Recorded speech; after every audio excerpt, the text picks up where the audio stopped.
Empezamos esta primera presentación con manejo respiratorio inicial en la sala de partos, Guía de Consenso Europeo de 2025.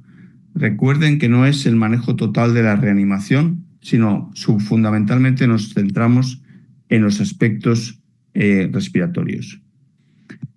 Cada 3 años nos reunimos una serie de expertos, como ven por las banderas, pertenecientes a muchos países europeos: Italia, Luxemburgo, Finlandia, Inglaterra, Alemania, España, etc. Y hacemos una revisión crítica de toda la literatura que se ha publicado durante los últimos 2 años y redactamos y extraemos aquello que tiene más valor debido a que los trabajos son de alta calidad, aleatorizados, randomizados, etc. Y con ello elaboramos o modificamos la versión anterior para que se incorporen las novedades que van a tener peso específico en las guías internacionales.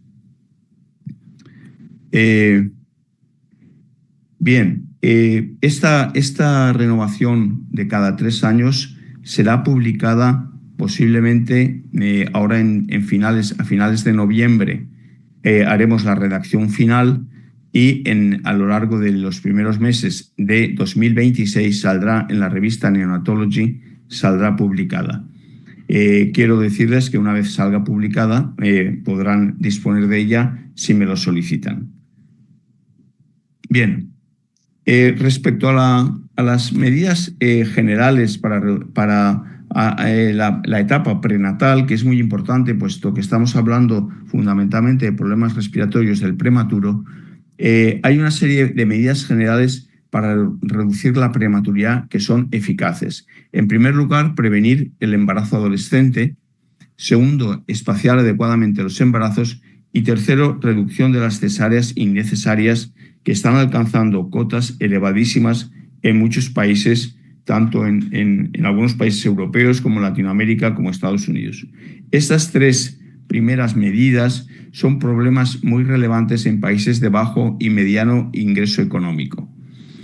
Otro importante aspecto es el despistaje precoz de la preeclampsia y tratamiento con baja dosis de aspirina en mujeres de riesgo, hecho fundamental, ya que la preeclampsia va a producir trastornos circulatorios, placentarios, prematuridad, desnutrición intraútero, etc. Transferencia de un solo embrión en la fertilización in vitro. Esto ya es una constante europea, por lo tanto solamente se fertiliza un embrión, se permite un embrión fertilizado por embarazo reproductivo. Y cuando hay riesgo de parto prematuro, con acortamiento de la longitud del cérvix, determinada mediante técnicas no solamente clínicas, sino ecográficas y también mediante marcadores biológicos, se debe utilizar la progesterona. Bien, uno de los factores más importantes que ha reducido la mortalidad y la morbilidad en la sala de partos ha sido la regionalización. Aquellos países que tienen su área de salud, sus áreas de salud regionalizadas, y hay una centralización de los partos de alto riesgo en hospitales de nivel 3, han conseguido reducir, sin ninguna inversión propiamente médica, sino simplemente un buen sistema de transporte y regionalización de los partos de alto riesgo, la morbilidad y la mortalidad muy significativamente. En nuestro entorno, en el entorno europeo, los embarazos de alto riesgo, amenaza de parto prematuro, especialmente de menos de 32 semanas, y o dependiendo de la clasificación del cuidado neonatal, deberán ser trasladadas todas ellas a centros de referencia con experiencia en el manejo de la reanimación del prematuro extremo y del síndrome de distrés respiratorio, incluyendo, si es preciso, la administración de surfactante en sala de partos. Para que este sistema funcione es necesario tener un sistema de transporte neonatal específico que pueda realizar con rapidez el traslado de un hospital periférico pequeño, sin medios adecuados para la reanimación de estos pacientes graves, a un hospital de referencia regional. También es importante la administración de esteroides antenatales, que esto reduce el síndrome de distrés respiratorio la enterocolitis necrotizante y la hemorragia intraventricular. Se deberá ofrecer una tanda de corticoides antenatales en situaciones de riesgo de parto prematuro con una edad de gestación viable hasta las 34 semanas. Una segunda tanda de corticoides prenatales está indicado si el feto de menos de 32 semanas ha recibido una tanda previa de 1 a 2 semanas antes y existe alguna otra indicación obstétrica. Por lo tanto, por debajo de las 34 semanas, administrar la tanda completa de corticoides antenatales. Si el bebé las ha recibido a las 27 o 28 semanas, pero no nace, pasadas 2 semanas se le puede administrar una segunda tanda, siempre y cuando se considere adecuado por los obstetras y por los neonatólogos. El parto pretérmino espontáneo de más de 34 semanas, el tratamiento con esteroides es controvertido y no recomendable, ya que puede afectar el crecimiento y el volumen cerebral y dar lugar a una evolución neurocognitiva y psicológica desfavorable.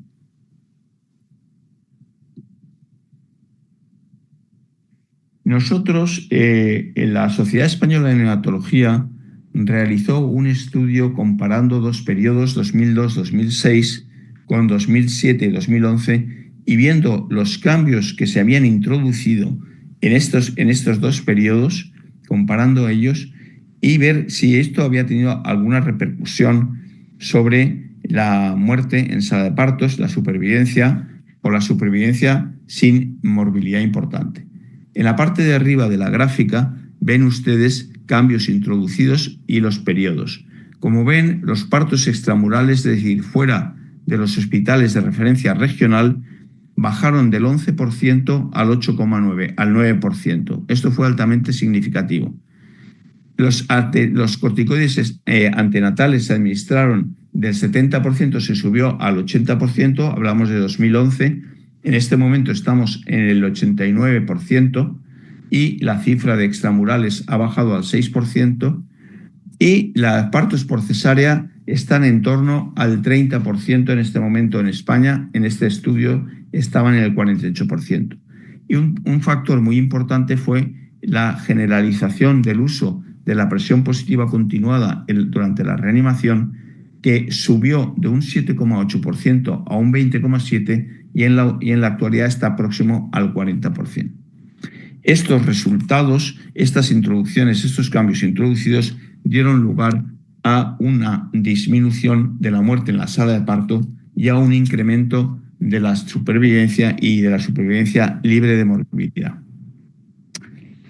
Bien, es importante también cuando estemos haciendo las estadísticas de nuestras intervenciones en la sala de partos y registremos todo esto para luego hacer un análisis de nuestra situación en comparación con la de otros centros, definir que el nacimiento consiste en la completa expulsión del feto de la madre y a partir de este momento calcular los tiempos de pinzamiento de cordón, el Apgar, etcétera, etcétera, y dar todas las variables respecto a ese preciso momento de forma que las puedan comparar con las publicaciones que existen a nivel internacional.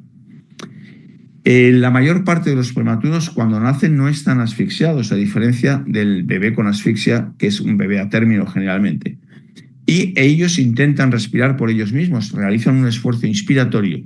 Por lo tanto, lo que llamamos o lo que realizamos en la sala de parto con estos prematuros, excepto aquellos que tienen por sí mismos un estado asfíctico, la mayoría de ellos necesitarán lo que llamamos maniobras de estabilización no agresivas, en la medida de lo posible. Es decir, ayudar al que el bebé respire por él mismo. Si no respira, utilizar los métodos menos agresivos para conseguir estabilizar a ese paciente. Aquí tienen ustedes un gráfico de la evolución de intraútero hasta la evolución extraútero. Intraútero hay un intercambio gaseoso transplacentario.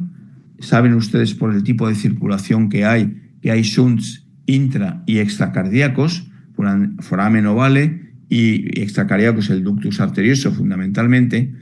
La arteria pulmonar está colapsada y hay una elevada presión en la misma, por lo tanto hay un escaso flujo de sangre a nivel del pulmón.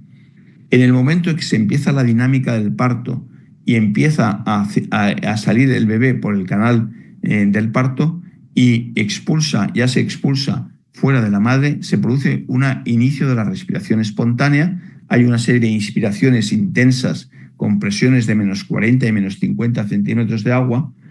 Son suprafisiológicas las primeras y luego poco a poco ya se van normalizando. Se cierran los shunts intra y extracardíacos y se produce una vasodilatación de los vasos pulmonares, con lo cual la circulación ya empieza a pasar por el pulmón y el intercambio gaseoso se realiza por ahí y no por la placenta. Dependiendo del tiempo que dejemos el retardo del pinzamiento de cordón, estos cambios serán más o menos bruscos y esto ya será objeto de otra lección.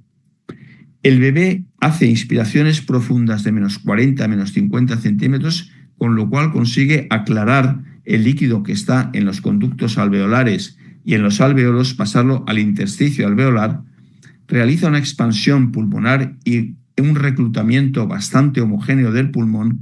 Cuando más inmaduro, más heterogéneo es el reclutamiento, establece una capacidad residual funcional, es decir, cuando se termina la expiración, queda un residuo de aire en el pulmón, y esto también depende mucho de la edad de gestación. En bebés extremadamente prematuros hay un colapso normalmente durante la expiración por falta de surfactante, y para eso administraremos el Curosurf, y hay una reducción de la compliance y del trabajo respiratorio.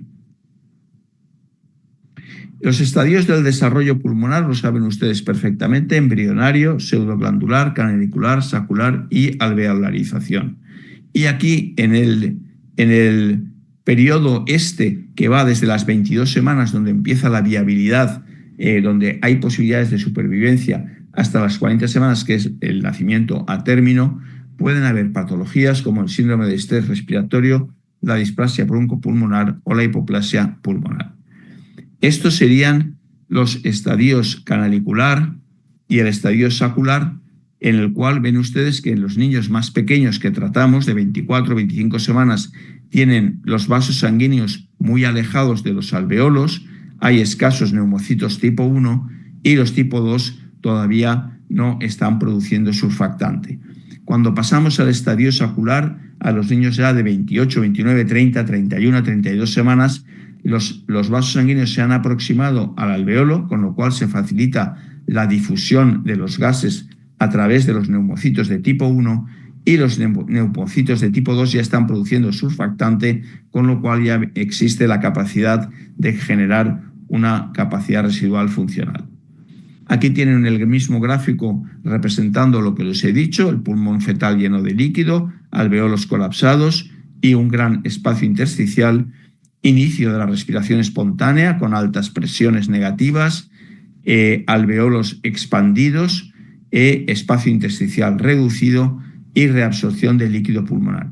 Y tercero, con la formación y administración de surfactante, o bien endógeno o bien el exógeno por los médicos, se establece una respiración con una capacidad residual funcional, manteniéndose presiones mucho menores de 20 a 25 centímetros de agua y presiones expiratorias de 5 a 6 centímetros de agua como norma en estos bebés. Por lo tanto, hay que reducir significativamente las presiones de pico y las PIPs en caso de necesidad de ventilación para evitar la rotura alveolar y el neumotórax consiguiente.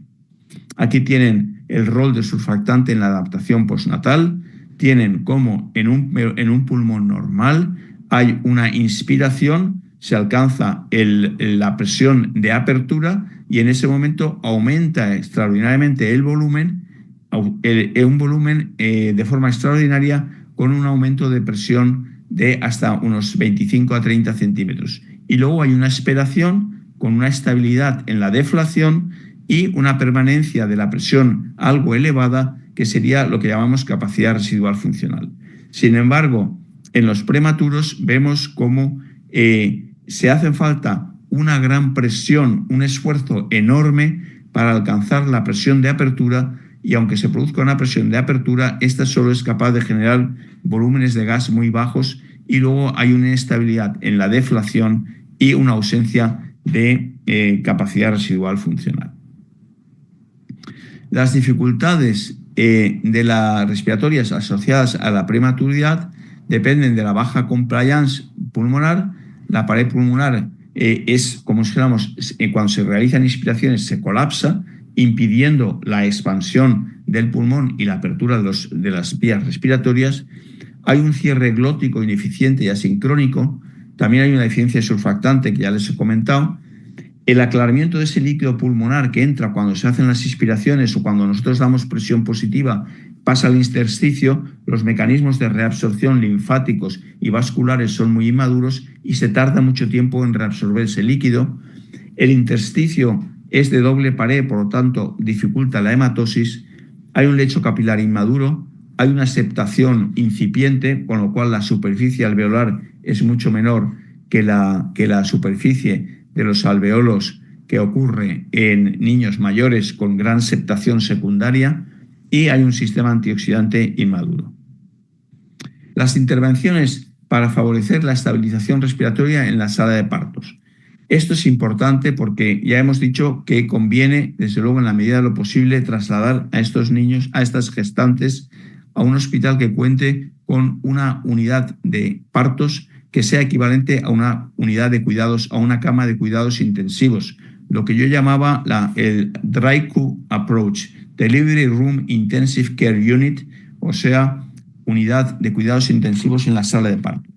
Por lo tanto, tendría que haber una disponibilidad de monitorización inmediata de frecuencia cardíaca y saturación, pulsoximetría, electrocardiografía y, en algunos casos, sobre todo para investigación más que para asistencia, monitor de función respiratoria. Aunque en la actualidad no se recomienda como una cosa habitual, sí que están desarrollando monitores muy compatibles con la reanimación, que facilitan mucho, sobre todo, mantener volúmenes tidal dentro del rango de seguridad y evitar así patologías tanto por colapso expiratorio como por sobreinflación. El retardo del pinzamiento de cordón tiene que ser un estándar para todos estos bebés y tiene que estar basado en la fisiología. Es decir, dejar pasar la sangre en condiciones cuando no haya ninguna patología materna y el bebé esté siendo estabilizado correctamente, y ordeño del cordón cuando haya una necesidad de una transfusión brusca en situaciones de emergencia. Es importante recurrir siempre a la estimulación de la respiración, tanto cutánea, sistemática como preventiva, y esto les explicaré en un estudio interesante que estamos realizando, en el cual estamos comparando a niños con estimulación de la respiración y sin estimulación de la respiración. Y también la cafeína profiláctica en sala de partos está procediendo al estudio de la misma, aunque en el momento actual no se considera una rutina asistencial. Existen trabajos y yo lo que les voy a presentar sobre todo es temas de vanguardia. La ventilación con presión positiva continua, tenemos que tener unas indicaciones, un dispositivo, una interfase y unas presiones. Indicaciones, desde luego, el aumento del trabajo respiratorio, la saturación baja, la bradicardia. Tenemos que tener un dispositivo, se prefiere el sistema en T a los restos de los dispositivos, una interfase o bien nasal o bien mascarilla facial, depende de cada centro y de la costumbre que tengan, y presiones de entrada de 6 a 8 centímetros de agua en expiración y presiones de pico alrededor de 20 a 25 centímetros de agua. Existe un trabajo también muy importante que se está diseñando en la actualidad, en el que participamos nosotros, para ofrecer CEPA profiláctico, sobre todo a prematuros tardíos y moderados, de más de 34, entre 33 y 36 semanas, para ver si usando CEPA profiláctico podemos evitar patología respiratoria e ingresos en la UCI. Luego está el tema de la oxigenación, del que hablaremos también más extensamente, el surfactante precoz y la intubación con videolaringoscopia. Aquí tienen ustedes la importancia del retraso en el pinzamiento del cordón. Aquí tienen cómo el retardo en el pinzamiento del cordón aumenta el volumen circulante en unos 30 mililitros por kilogramo de peso, con lo cual esa transfusión puede ir en cuanto se producen las primeras inspiraciones y se dilatan los vasos pulmonares, puede ser el volumen de precarga del ventrículo derecho, que mandará esa sangre directamente al pulmón dilatado y entonces desde el primer momento habrá una circulación sanguínea y una hematosis mucho más rápida, como verán en las curvas de saturación que hemos hecho en niños con retardo en el pinzamiento del cordón. El pinzamiento diferido del cordón se debe retrasar entre 30 y 60 segundos. Algunos autores que disponen de cunas térmicas especiales, esto hablan de 2 a 3 minutos o incluso más. El ordeño del cordón es una alternativa cuando el retardo no es posible, pero en prematuros extremos puede incrementar la hemorragia intraventricular, por lo tanto tienen que tener precaución. La estabilización sería ideal en cunas especiales que se aproximen o bien a la zona genital de la madre o a la zona quirúrgica en las cesáreas para permitir sacar al bebé, ponerlo en una reanimadora con mantenimiento de la temperatura y posibilidades de ventilación y no tener que clampar el cordón inmediatamente. Ventilación con cordón patente ha mostrado importantes beneficios en modelos experimentales, pero los datos de los dos ensayos clínicos más importantes, el ABC Trial y el BENFIRST Trial, no han demostrado ventajas sobre la reanimación habitual, pero se están diseñando nuevos estudios mejorando los anteriores. En el ABC Trial vimos que se utilizó un sistema muy diseñado por ingeniería para poder reanimar a estos niños y se efectuó el pinzamiento fisiológico del cordón cuando se alcanzó frecuencias de más de 100 y saturaciones de más de 85. Y eso se comparó con el retardo moderado de solo 30 a 60 segundos. No mejoró el outcome primario de supervivencia sin daño cerebral o enterocolitis necrotizante y tampoco redujo la mortalidad. Y el BENFIRST también fue muy parecido. El retardo de 30 a 60 con 2 minutos, incluyendo la ventilación con cordón intacto, ninguna de las dos, no hubo ninguna mejoría retardando la ventilación, pero sin embargo sí que se han visto algunos factores que requieren, como si dijéramos, una mayor muestra para poderlos demostrar, y lo que van a hacer es juntar los pacientes de ambos estudios y realizar un metaanálisis incluyendo individual por paciente. Un tema importante que es muy sencillo, que es muy barato y que produce mucha mejoría, sobre todo en prematuros de más de 28 semanas, es frotar la espalda o la columna del bebé repetidamente en los primeros minutos después del nacimiento, estimulando el establecimiento de respiraciones regulares y mejorando la saturación. En prematuros estables, iniciar durante el periodo de retardo del pinzamiento. Se deja el cordón sin pinzar y se le comienza a estimular unos minutos, se descansa unos minutos, se vuelve a estimular unos minutos y se verá cómo el paciente empieza a realizar inspiraciones más eficaces. En caso de que esto no sea posible, ventilación con presión positiva. Los efectos de la estimulación de la respiración cutánea es el efecto de los cutáneos receptores sobre la médula oblongata, donde están los centros respiratorios que responden a bajas presiones de oxígeno y de carbónico. Este es el ensayo que les he dicho en el que estamos metidos. Es un ensayo que va a reclutar entre 3 y 4.000 bebés de más de 32 semanas en un ensayo aleatorizado de estimulación táctil.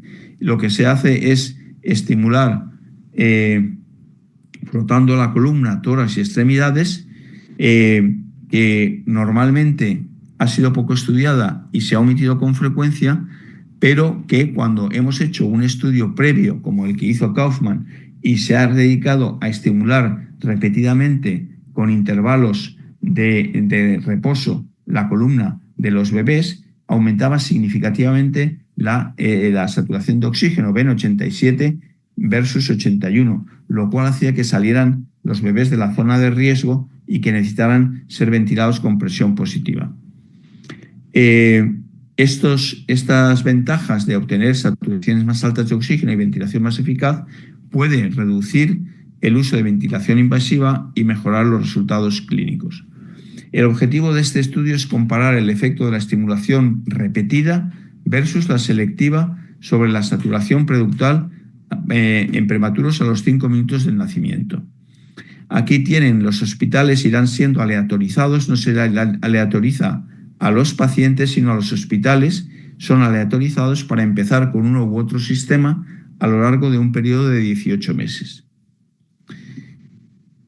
Y entonces lo que obtenemos es un registro de la saturación de oxígeno de esos bebés a los 5 minutos y registramos la necesidad de presión positiva y la necesidad de ingreso en UCI para tratamiento de patología respiratoria.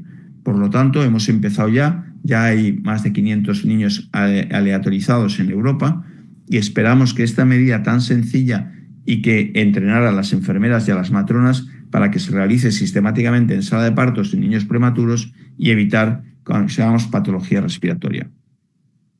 La estimulación de la respiración con cafeína ha sido solamente estudiada muy brevemente, pero la quería comentar porque hay otros estudios en marcha que intentan obtener lo mismo. El estudio del doctor Dani en Italia aleatorizó 38 pacientes y él concluyó en este estudio que era factible administrar cafeína intravenosa o enteral en sala de partos sin interferir con la asistencia postnatal. El alcance de niveles terapéuticos es problemático. No se han hallado diferencias significativas en el grupo de control histórico en relación con la necesidad de soporte respiratorio. Por lo tanto, faltan estudios farmacológicos para ver la dosificación en sala de partos, estudios técnicos para ver la mejor forma de administrarlo y luego un registro adecuado de los niveles. Y aquí tienen los resultados del doctor Kateria recientemente, que comprobó que si se usaban en sala de partos lisa más cafeína versus lisa solo, o sea, less invasive surfactant administration con cafeína o sin cafeína, aquellos que recibían cafeína tenían menos necesidad de surfactante, tenían menos necesidad de intubación a las 72 horas. Ventilación en sala de partos. Si hay respiración espontánea, debemos recurrir siempre a una CPAP iniciada con 6 centímetros de agua, ya que reduce el daño pulmonar y la displasia broncopulmonar.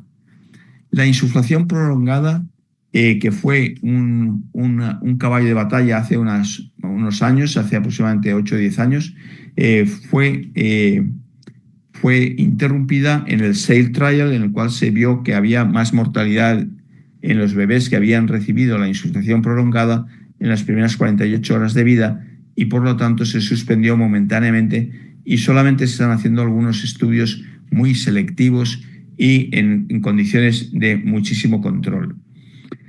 Ha demostrado los estudios recientes que sigue siendo preferible la pieza en T que la bolsa autoinflable y como interfase la mascarilla puede tener un efecto negativo cuando se aprieta demasiado sobre la cara del bebé porque activa un reflejo trigémino cardíaco que puede dar lugar a bradicardias intensas. Por lo tanto, si se usa mascarilla hay que tener cuidado con no ejercer una presión, hay que producir el sellado de la cara sin excesiva presión y en otros centros, y recientemente se acaba de publicar un artículo muy interesante en el New England, en el Lancet, de un grupo australiano de Melbourne, en el cual ellos han mostrado que la interfase nasal, una pieza nasal para dar la CPAP, es más eficaz que la mascarilla. Por lo tanto, veremos mucha información en este sentido y tenemos que estar al tanto por si empiezan las guías internacionales a recomendar el entrenamiento con la interfase nasal. Hay que reservar la intubación para aquellos pacientes que no respondan a la presión positiva no invasiva y si se requiere intubación se deberá administrar siempre surfactante. Ventilación en sala de partos. Cuando vayamos a ventilar a un bebé, asegurarnos que las cuerdas vocales estén abiertas. Tenemos que acoplar bien la mascarilla con un tubo nasal para que no haya fugas. Cuando el esfuerzo respiratorio sea insuficiencia o haya apneas, hay que administrar presión positiva intermitente y recordar de hacer la estimulación cutánea de la espalda. Estudios recientes indican que las presiones de pico de 25 centímetros de agua permiten alcanzar volúmenes tidal entre 4 y 8 centímetros, por lo tanto producir una buena ventilación y una buena hematosis. La PIC preferible está entre 5 y 6 centímetros, yo diría más de 6 y algunos autores en la actualidad están empezando a probar con 8 a un ritmo de 30 a 40 respiraciones por minuto. Como siempre hay algo de fuga, el mantener 7-8 puede ser adecuado en algunos niños muy refractarios. Observar detenidamente el pulso oxímetro. La eficacia de la reanimación se evidencia por un rápido incremento de la frecuencia cardíaca y después de la saturación. Si no aumenta la frecuencia cardíaca, el niño no está siendo bien reanimado o no responde a la reanimación. Y en prematuros de 22 a 23 semanas, o sea, en el límite de la viabilidad, se procede a intubar directamente, conectar al ventilador y administrar surfactante precozmente. Todos gases utilizados tienen que estar humidificados y calentados. Se tiene que utilizar envoltorios de plástico y gorros bajo el calor radiante. Pero cuidado, si se ponen en marcha todas estas medidas y se usan mantas exotérmicas, hay riesgo de sobrecalentamiento con el consiguiente daño cerebral. Por lo tanto, hay que tener en cuenta también el riesgo de hipertermia. Hemos estudiado la posibilidad, es un estudio que lidera el doctor Eduardo Schild en Penn State, en Estados Unidos, que se basa en el uso de una CPAP continuada para a niños de moderado, de prematuridad moderada, en 33 o 36 semanas, y con el objeto de que si se les ventila sistemáticamente durante 20 minutos, esos niños reabsorben bien el líquido, establecen una buena hematosis y luego no ingresan en la UCI ni necesitan ventilación mecánica. Esa sería la cuestión. Por lo tanto, en niños prematuros tardíos respirando espontáneamente, nacidos por cesárea, la profilaxis precoz con CPAP durante 20 minutos está iniciada dentro de los 5 primeros minutos después del nacimiento, reduce la necesidad de soporte respiratorio. Esa es la pregunta de investigación. Niños nacidos por cesárea, en edades 34 a 36 y respirando espontáneamente, se excluyen niños con anomalías, hipoplasia pulmonar, etc. Y aquí tienen ustedes la administración durante unos minutos de una presión de 5 a 6 centímetros aleatorizada con el tratamiento estándar, y lo que se entienden es alcanzar saturaciones de entre 80 y 85 a los 5 minutos de vida postnatal y disminuir la necesidad de intubación o de ventilación con presión positiva en la UCI. Esto normalmente, respecto a la oxigenación, quería decirles que únicamente temas importantes es que cuando hemos hecho una gráfica similar a la que hizo Dawson en 2010 para medir la saturación y los patrones de respiración en los primeros minutos después del nacimiento. Aquí tienen ustedes la gráfica. En negro está la gráfica de Dawson, este sería el percentil 50, y aquí en azul ven el percentil 50 para la gráfica nuestra.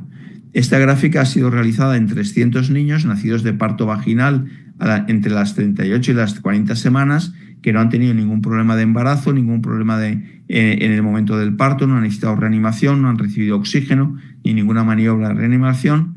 Y este nomograma lo que nos indica es que cuando retardamos el pinzamiento del cordón, en este caso 2 minutos, observamos que se alcanzan saturaciones de 85, este sería 85, lo ven aquí, 80 o 90, 85, se alcanzan antes de los 2 minutos, mientras que en la gráfica de Dawson se tardaban casi 2 minutos más en alcanzar eso. Por lo tanto, los niños nacidos con retraso del pinzamiento del cordón y sin patología se oxigenan más rápidamente. También vimos lo mismo en la frecuencia cardíaca. Los niños estabilizados con retardo en el pinzamiento del cordón no tienen ese periodo de bradicardia que tienen nacido normal por el clampaje del cordón y la falta de aflujo de sangre a ventrículo derecho. Por lo tanto, ya se mantienen desde el primer minuto con frecuencias de 140, mientras que los otros tenían frecuencias de 100. Un problema que se ha planteado ha sido el aumento de la mortalidad en el estudio Torpedo, un estudio aleatorizado a 100 o a aire ambiente, en el cual se vio que los niños de 28 semanas tenían mayor mortalidad que los niños inicialmente reanimados con 100% de oxígeno. Sin embargo, a partir de las 29 semanas no había diferencias entre ambos grupos. También se afectaban las hemorragias intraventriculares, que estaban también más aumentadas en los niños que habían recibido aire comparativamente con los que habían recibido 100% de oxígeno. Se han realizado una serie de estudios de metaanálisis en los cuales se ha visto que el odds ratio para tener muerte era de 2,4 veces superior en niños reanimados con aire y que no habían alcanzado saturaciones de más de 85%, y la hemorragia intraventricular se producía 4,5 veces más en niños que no habían tenido oxigenación suficiente en los primeros 5 minutos.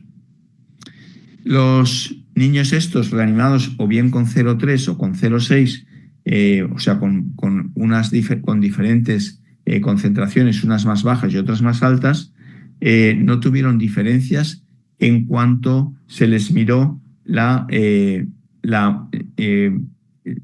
supervivencia de estos niños con bajo o con alto oxígeno. No vimos ninguna diferencia en cuanto a la FiO2. Sin embargo, cuando lo que medimos no era la alta o baja FiO2, sino el ser capaces de alcanzar saturaciones de 80 o mayores, aquí lo tienen, 80 mayores a los 5 minutos, sí que se producía un desplazamiento del diamante y por lo tanto se veía una influencia positiva. Es decir, que independientemente de la fracción inspiratoria de oxígeno que utilicemos, si el bebé alcanza más de 85 está más protegido que si no lo alcanza. Lo que ocurre es que la utilización de fracciones inspiratorias más elevadas en los primeros minutos facilita más el alcance de esas saturaciones altas a los 5 minutos.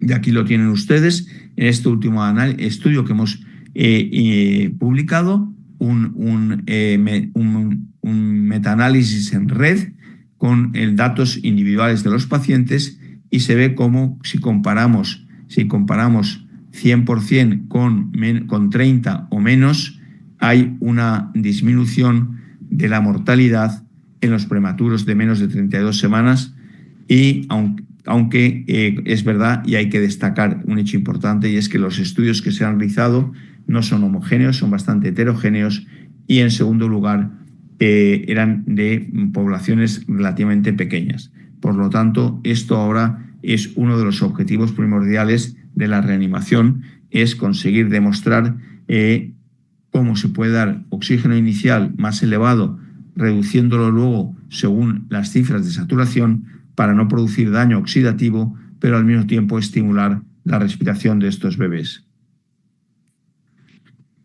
Para oxigenación, monitorizar la saturación y frecuencia cardíaca mediante pulsoximetría periductal en la mano derecha y ajustar la fracción inspiratoria de acuerdo con la lectura y el nomograma. Las medidas deberían ser fiables en 90 segundos, es decir, la enfermería tiene que estar entrenada para poder obtener datos fiables de frecuencia y sobre todo de saturación 90 segundos. Controlar la suplementación de oxígeno con un mezclador de aire y oxígeno que debe estar en toda sala de partos.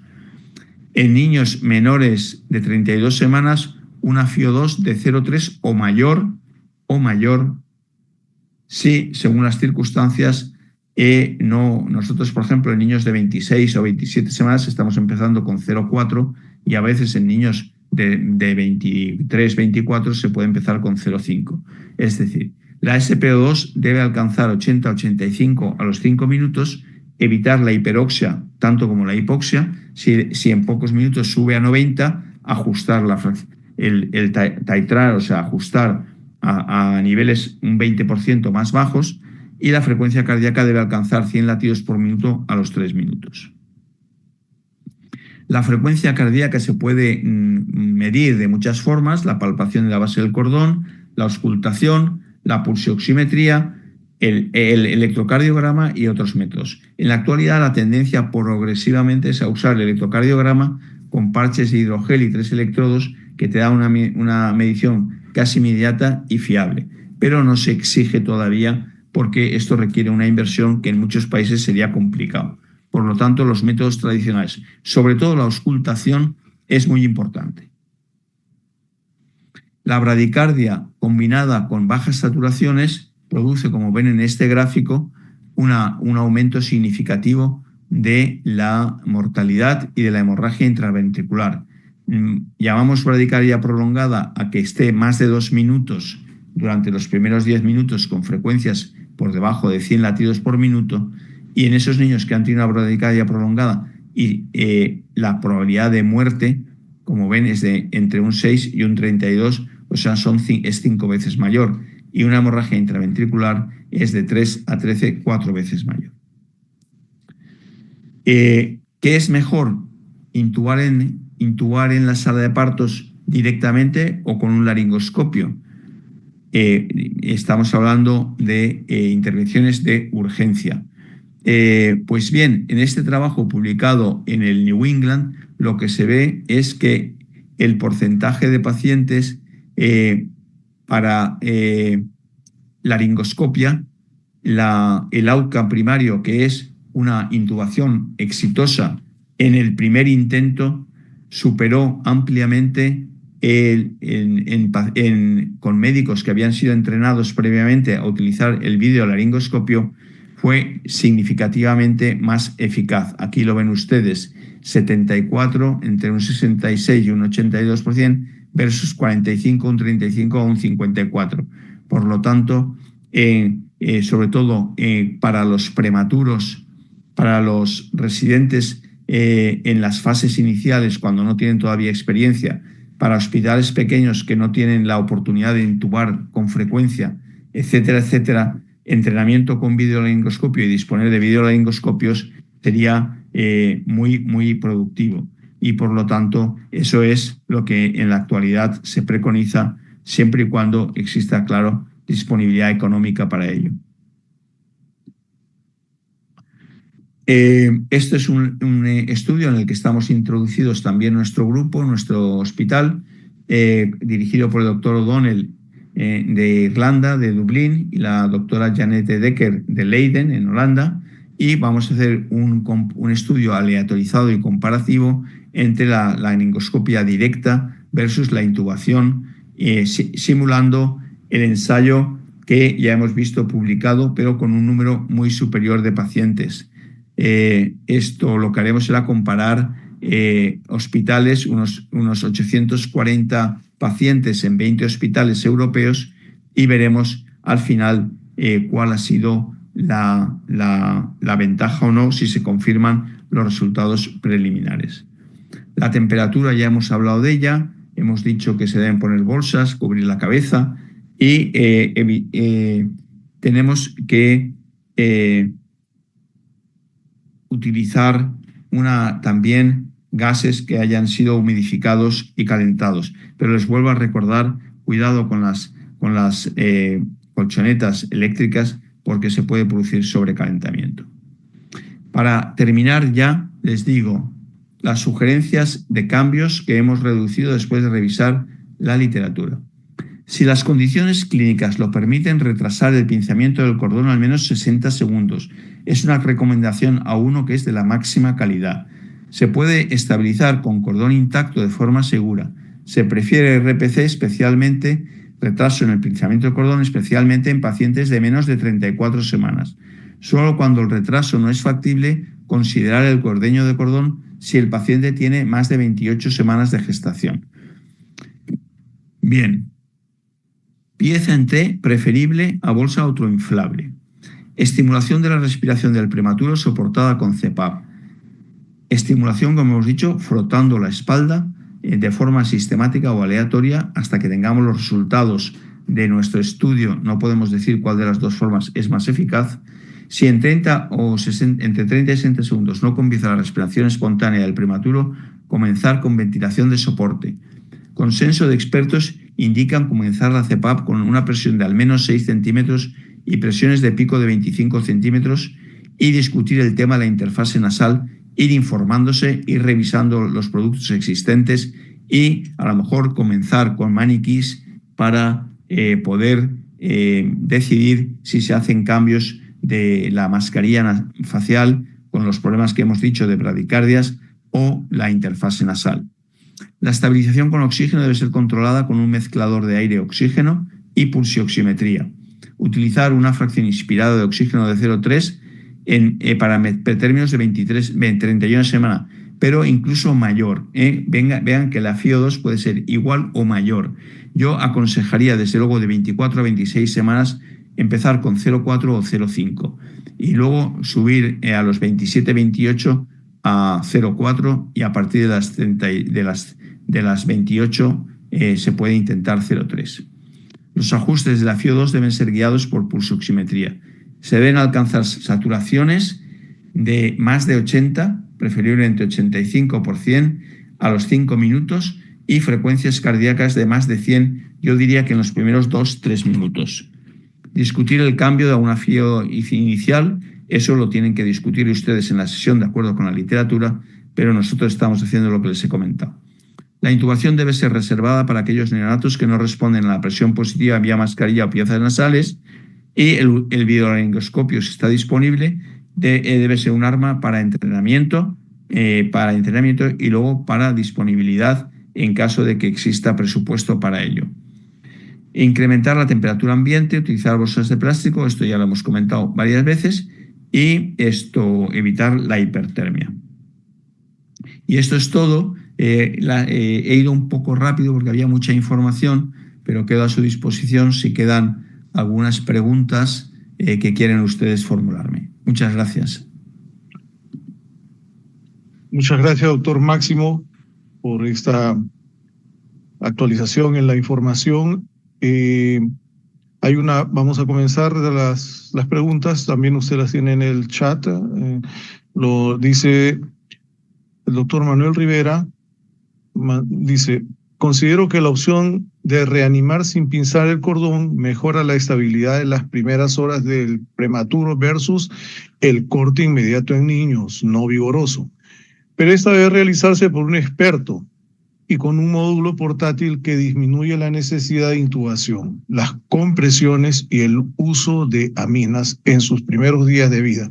Y debe contar con una pieza en T y con FiO2 al 100%, solo el tiempo corto, los primeros 3 minutos para alcanzar la saturación de 85% a los 5 minutos y el PIP de 6 y el PIP de 25, CMH20, bajar la FiO2 a los 5 y a los 10 minutos al mínimo para alcanzar los objetivos de saturación actuales ideales, ¿no? Los grupos del doctor Máximo Bento. Es lo que sí, bien. ¿Me oyen? Sí, estoy sí, totalmente de acuerdo con lo que dice el compañero José Manuel. Desde luego, lo ideal, claro, lo ideal siempre es tener, como he dicho al principio, el equivalente a una unidad de cuidados intensivos en la sala de partos, para tener todas las opciones de tratamiento para todos los problemas que puedan surgir. Y luego tener una regionalización, es decir, que el menor número de mujeres que vayan a dar a luz un parto prematuro, sobre todo por debajo de 32 semanas, el menor número posible tenga el niño en un hospital pequeño donde no haya experiencia y tenga que someterse a un traslado en malas condiciones. Respecto a lo que hemos comentado, lo que sí que ha sido una gran decepción ha sido que los dos grandes estudios, uno en Holanda y otro en Estados Unidos, que han comparado el retardo del pinzamiento de cordón y la ventilación, no han producido mejorías en los niños prematuros comparativas con la reanimación estable, o sea, con la reanimación, realizada con pinzamiento del cordón a los 30 segundos. Es decir, dejar el cordón más de 30 segundos no les ha producido ningún beneficio a estos bebés. De todas formas, ya he comentado que los resultados secundarios se están analizando y se van a juntar todos los niños para hacer un individual patient meta-análisis que a lo mejor arroje luz, y también analizar los posibles fracasos, porque, como ha dicho usted muy bien, hay que estar muy entrenado. Y ellos creen que en los primeros meses del ensayo muchos neonatólogos que iban a la sala de partos y estaban realizando el ensayo no tenían todavía la suficiente experiencia y no actuaron con la misma eficacia que lo hicieron al final del ensayo. Por lo tanto, parece que había una curva de mejoría y esto podría haber alterado el resultado del ensayo. Creo que ha quedado claro esto. Una pregunta de la doctora Martina Segarra. ¿Cuántas veces se estimula? ¿Cuánto tiempo? ¿Y cuándo decidir dar ya BPP? VPP. Vale. Vamos a ver, todo esto está pendiente del resultado del estudio que estamos haciendo. Es decir, en el estudio este, un grupo recibe estimulación, se le estimula 10 veces, luego se paran 10-15 segundos para que los receptores del estímulo cutáneo se vuelvan a descargar y vuelvan a responder, y se van haciendo repeticiones sucesivas durante varios minutos. Durante este tiempo se observa al bebé, se observa la saturación, la frecuencia cardíaca y cómo respira. Pasados 2 o 3 minutos en esta situación, si la saturación no sube o la frecuencia cardíaca no suben, la decisión la tiene que tomar el neonatólogo en la sala de partos, y generalmente nosotros, sobre todo si la frecuencia cardíaca no sube, procedemos rápidamente a la ventilación. Pero en la mayoría de los bebés que hemos observado, de prematuros tardíos, de 34 o 35 semanas, el simple hecho de la estimulación cutánea durante unas cuantas veces, ahora serían 10, 15, 20 veces, no recuerdo exactamente ahora el número, sí que nos ha demostrado que hace falta muchas veces, se reduce mucho la necesidad de intervención respiratoria, de soporte respiratorio. Ante el nacimiento de el prematuro extremo, ¿es mejor el nacimiento por cesárea que el parto eutóxico? Pues sí, si es prematuro extremo, por debajo de 28 semanas, hay un equipo preparado con experiencia, se debe hacer una cesárea, generalmente da mejor resultado.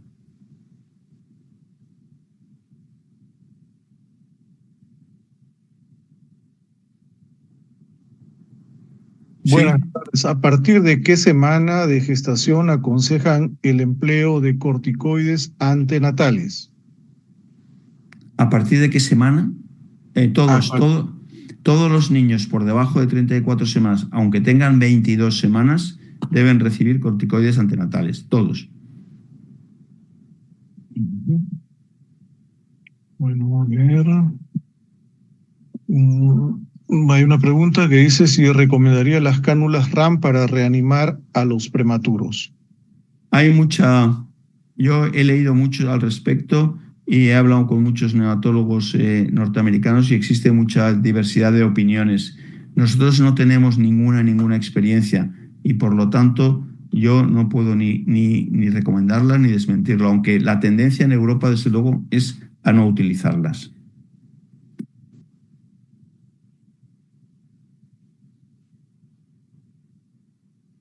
Licenciada, a ver, ¿dónde está? Doctor Bento, excelente ponencia. Le escribe una licenciada de enfermería. Quisiera preguntarle, ¿qué estrategia podría darse para que los médicos desean usar el equipo de ese Neopaf? Pues se Sí, tiene el sí, equipo Neo empotrado en una cuna radiante. Ellos prefieren usar la bolsa autoinflable que la claro. inmediata. Está demostrado a la saciedad que cuando se usa el Neopaf se obtienen volúmenes tidal más constantes, hay menos heterogeneidad en la aireación alveolar, menos tendencia a las atelectasias periféricas, y se consigue una estabilización mucho más perfecta y menos complicaciones y menos problemas de fugas aéreas. Por lo tanto, lo único que hay que decirle a estos señores que no usan la pieza entera. Está en mute, doctor. ¿Se puede eso mute?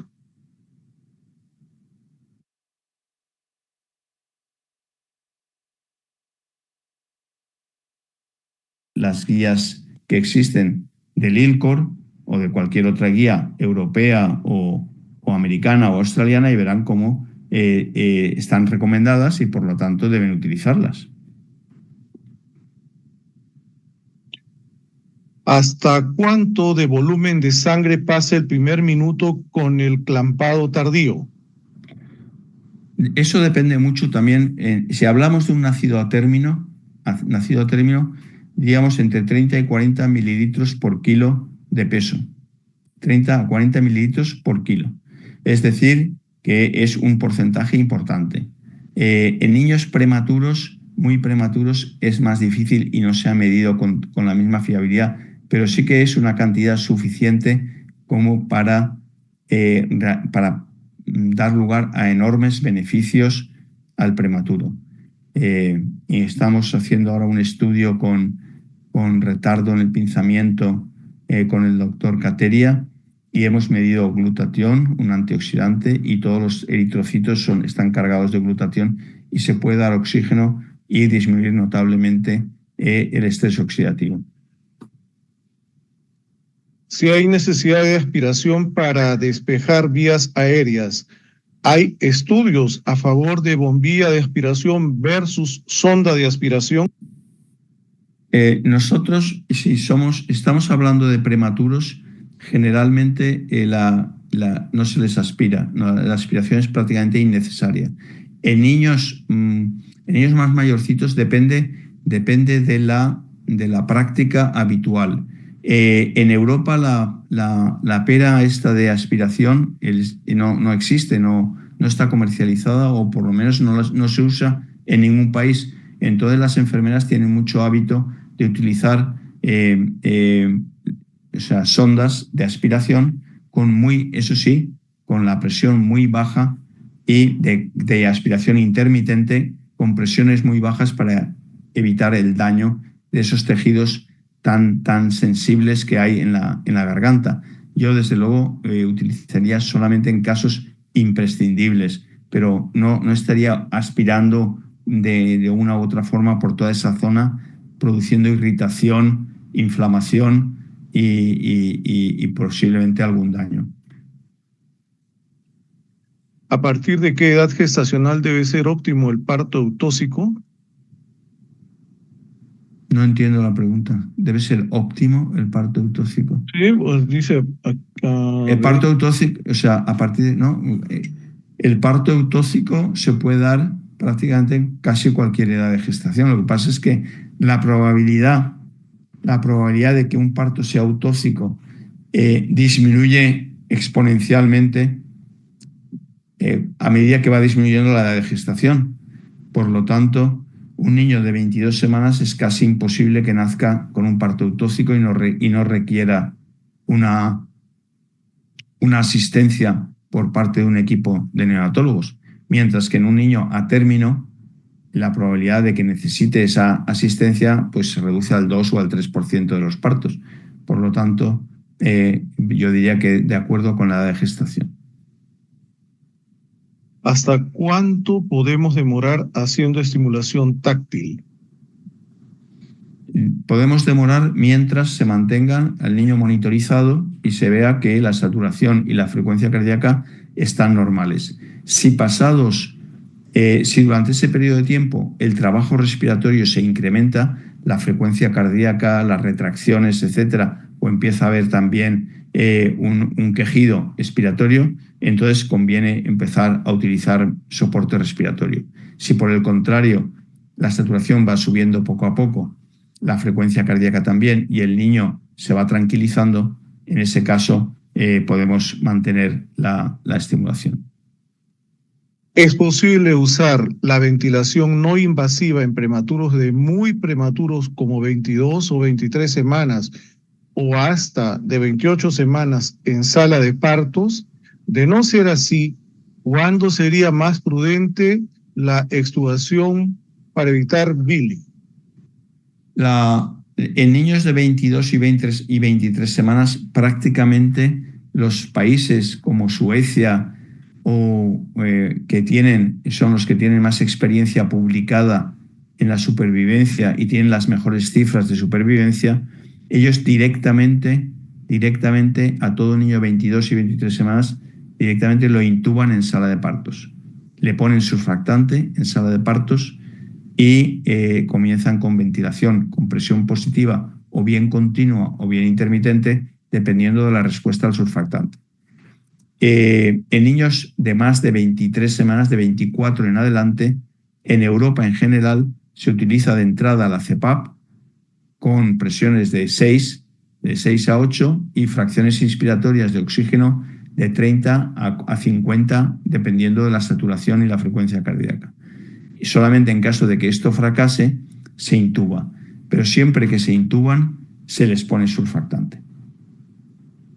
Si cuento con una sala no a la temperatura indicada, el clampaje tardío debe llegar a los 2 minutos.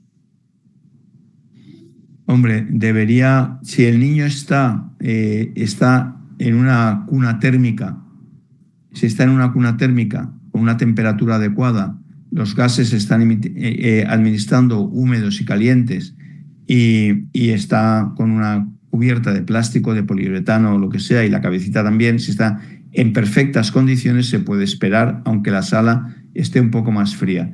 Si no hay la posibilidad de tener una reanimadora próxima a la madre y hacerlo correctamente, en ese caso hay que cortar el cordón antes y llevarlo a donde el niño no se vaya a enfriar. Hacen falta condiciones para realizar el retardo del pinzamiento, sobre todo en prematuros hacen falta unas condiciones exquisitas y una colaboración muy estrecha entre el obstetra y el neonatólogo. Pues, doctor Máximo, muchas gracias por la deferencia en atender todas las preguntas y sobre todo en brindarnos esta conferencia. Un abrazo, una feliz noche. Gracias a usted por su atención y brillante conferencia como siempre, y gracias a todos nuestros asistentes.